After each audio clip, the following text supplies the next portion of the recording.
2017 Massachusetts köçeti yine goýuk galmagally. Onlarça Türkmenistanly tapgyr 3-nji gün öz ýurdunun elçixanasynyň öňünde ýyglanýar.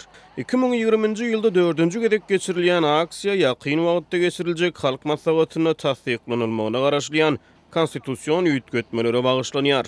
Türkmenistanlar öz ýurdunun ýol başçylaryndan bu planlardan el çekmegi talap edýär. Olar Gurbanuly Berdimuhammedow baş kanuny kämilleşdirmegi bahanalap häkimiýeti dolulugyny ele geçirmäge finansiýar we Türkmenistanyň häkimiýetiň nesilden nesile geçiş prosesini gutulgusy edýär diýip hasaplaýarlar. Мы против изменения Конституции. Конституция — наш основной закон. Все изменения после этого 25 сентября, которые должны произойти, узурпируют власть и пожизненно заберут наши права. Türkmenistan'da konstitusiýany üýtgetmek prosesi 1 ýyl bolup başlady. Bu döwürde prezidentiň ýol başçylyk edýän konstitusiýon topary üýtgetmeler we goşmaçylar toplumyny taýýarlady. 19 awgustda baş kanuny girdiljek täze kanun taslamasy 25 sentýabrda geçiriljek halk maslahatyny ýerildi. Döwlet habar berişleri işleri girdiljek üýtgetmeleri umumy sözler bilen suratlandyrýar ýöne düzedişleriň resmi versiýasy entek köpçüligi aýan edilmedi. Так как мы молчали и никогда против диктатора ни слова не сказали, он посчитал ненужным оповещать народ об изменениях. Все действия этого диктатора незаконные, потому что изначально он был незаконно выбран на этот пост.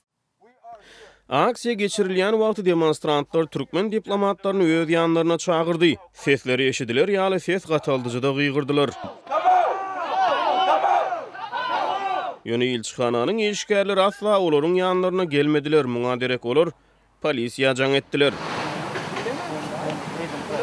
Protestçiler Belarusda bolup geçýän soňky wakalary hem ýatdan çykarmadylar. Olar Belarus halkynyň öz ýurtlaryna demokratik özgörüşler üçin edýän tagallalaryny goldaýanlyklaryny ma'lum etdiler. Dürli maglumatlara görä Minskde geçirilen parahatçylykly protestlerde Türkmenistanyň 10 töwerek student saklanypdyr. То, что решили белорусский народ сегодня создать демократическое государство мирным путем и освободить себя от диктаторских методов управления, это тот желание, которое мы тоже хотим.